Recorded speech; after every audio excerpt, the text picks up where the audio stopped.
What's up guys, David here, and in this quick video I'm going to show you how to SIM unlock the iPhone 7. It's worth noting that this method also works for the iPhone 7 Plus and pretty much any other iPhone out there. So the first thing you're going to want to do is turn off Find My iPhone, which you can do by going into the settings, then iCloud, then Find My iPhone, and then flip the switch to the off position. Once you've done that, go back to the home screen and open up the dialer and dial *#06# to bring up your iPhone's IMEI number. Write this number down and make sure that you get it right, as you're gonna need it later. The next step is to get the unique unlock code that your phone needs from an unlocking service, and soon enough you'll get an email that looks something like this, telling you that your iPhone 7 has been unlocked. And from here, all you have to do is enter in an unaccepted SIM card. So basically any SIM card that isn't from the carrier your phone is locked to. So in my case, since the phone is locked to AT&T, I'll enter in a T-Mobile SIM card, and then all you have to do is connect the phone to Wi-Fi, and that's it. Your iPhone will be officially unlocked.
What's up guys, Everything Apple Pro here, and today I'm going to be doing a water test of the brand new Samsung Galaxy S6 and comparing the results to the iPhone 6. So as we all know, Samsung has decided to strip the Samsung Galaxy S6 and S6 Edge of that IP67 water resistance and dust resistance rating. A lot of people I know would go swimming with their Galaxy S5, even though you shouldn't, they'd be fine. Well, I want to see how the Samsung Galaxy S6 is going to hold up. If you jump into a pool of water and you forget your phone in your pocket, if you drop this in the toilet, how is this thing gonna hold up? Is it gonna work? Are the ports gonna work? I mean, I just want to test these guys and see if they will resist the water whatsoever. I know it doesn't happen often, but it would be good to know what would happen if I dropped my phone in a tub of water. Would it hold up? Would it survive? Now, although the Samsung Galaxy S6 has removed that water and dust resistant certification from the Galaxy S5, it still seems like a very durable device, and as my drop test actually showed, it's very drop resistant. That glass does a very good job against impact. But I want to know, is there any secret waterproofing on this thing? It's kind of strange for Samsung to take away something that made the Galaxy S5 so successful. But let's go ahead and test these guys and see how long they can survive, and if they do survive, do the ports still work?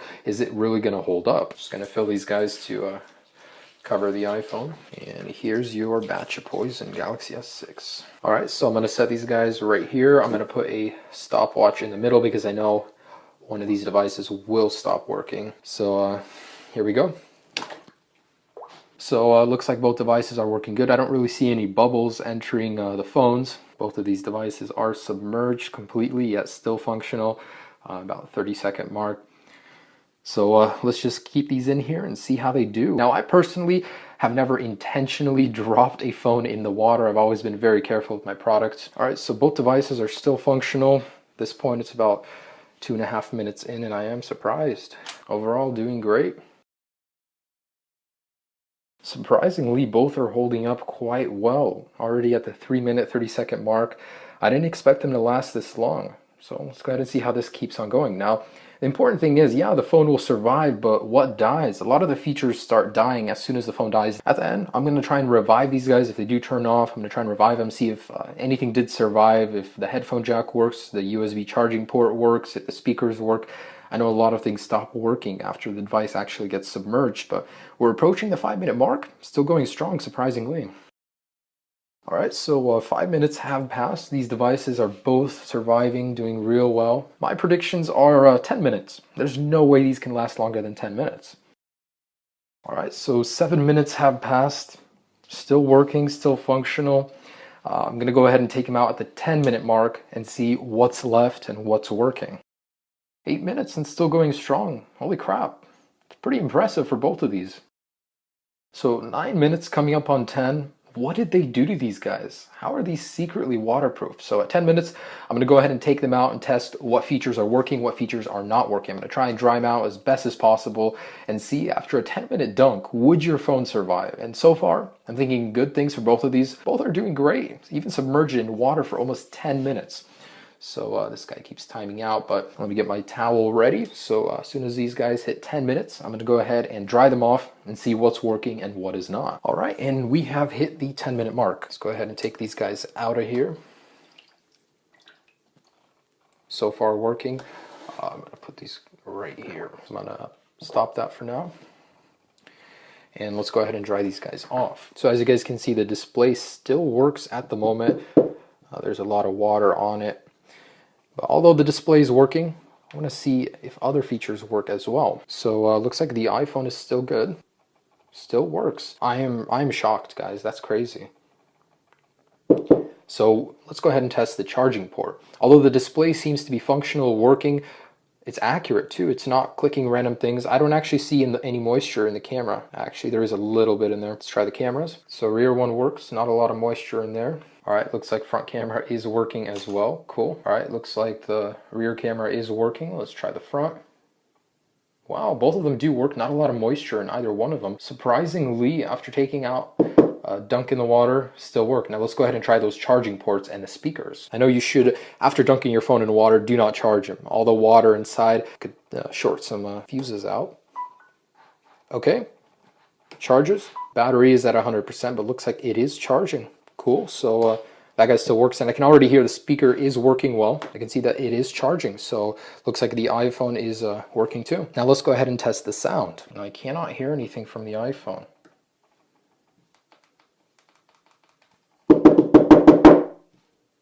Yep, looks like the speaker is busted on the iPhone. I can't hear a thing. All right, looks like the sound is working on this guy.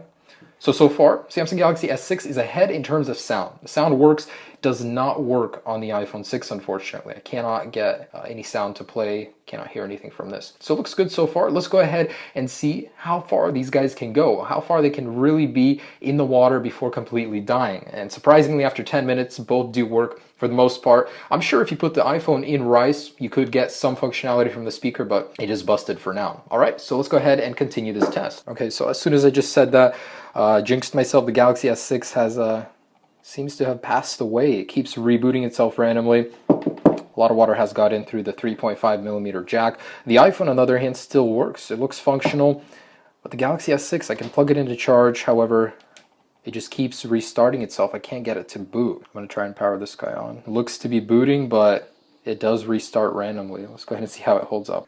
Oh, wow. Speaker's starting to sound a little tinny.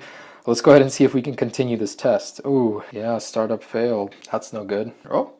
Oh, is it starting? No way. Wow, okay, it's alive. Let's continue the test. Let's go ahead and resume this guy. Submerge these guys in the water. So we got a full tub. Both of these guys are submerged in water. And we're approaching the 11-minute mark. Looking good so far. I just can't get these guys to die. It's already 12 minutes and both of them are working. With some confidence, I would say I could go swimming for a short period of time with my phone in my pocket, come out, drop the guy in some rice overnight, and the phone would be working. Now, for the iPhone, looks like speaker wouldn't be working, but once these guys do die, I'll try and revive them and see what's left working. Surprisingly, both are holding up. We're approaching 15 minutes, still doing good. Oh, looks like the Samsung Galaxy has won out at the 14 minutes, 25-second mark. Let's see if I can get it to restart, but otherwise looks like it has died a little bit earlier. So it is restarting.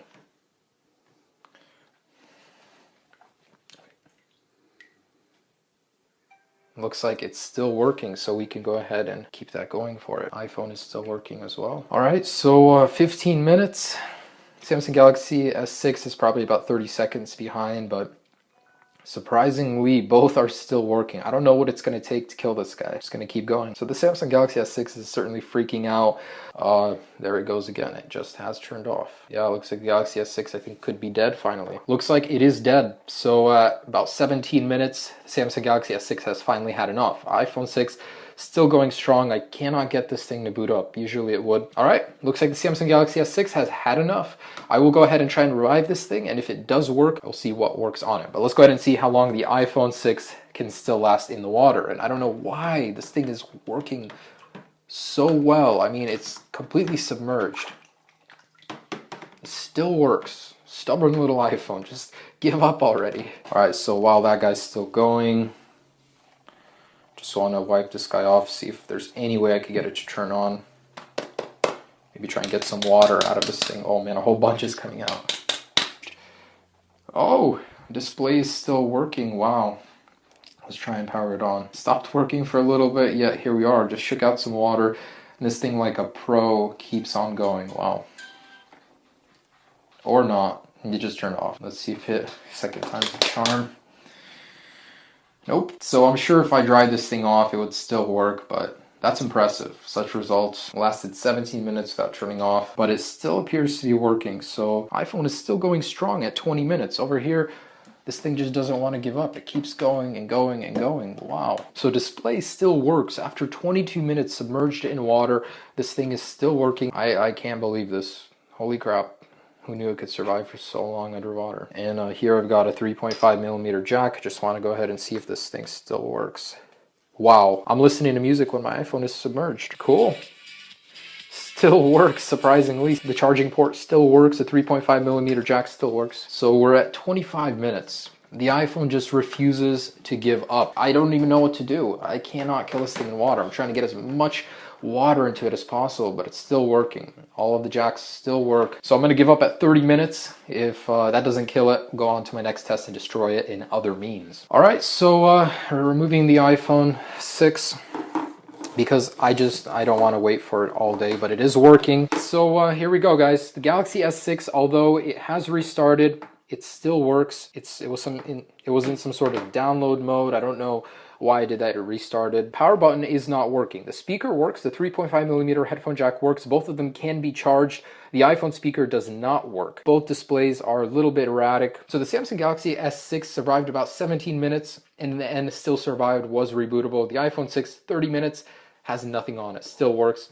So guys, what this test basically told me is that if you do go for a swim with these guys, it's no big worry. You could still get them to work at the end, in my situation anyways. But of course, I don't recommend you take either one of these in the water. They will die on you. Not all the features will work in the end. Both of these guys did survive the test, and that is really impressive to me, even though none of them are water resistant or waterproof. So thanks for watching, guys. Hope you guys enjoyed this little test, and watch my drop test if you haven't already. Surprisingly, both of these manufacturers made the phones very durable, very sturdy. I am very surprised with the results. Have a great day, guys. Peace.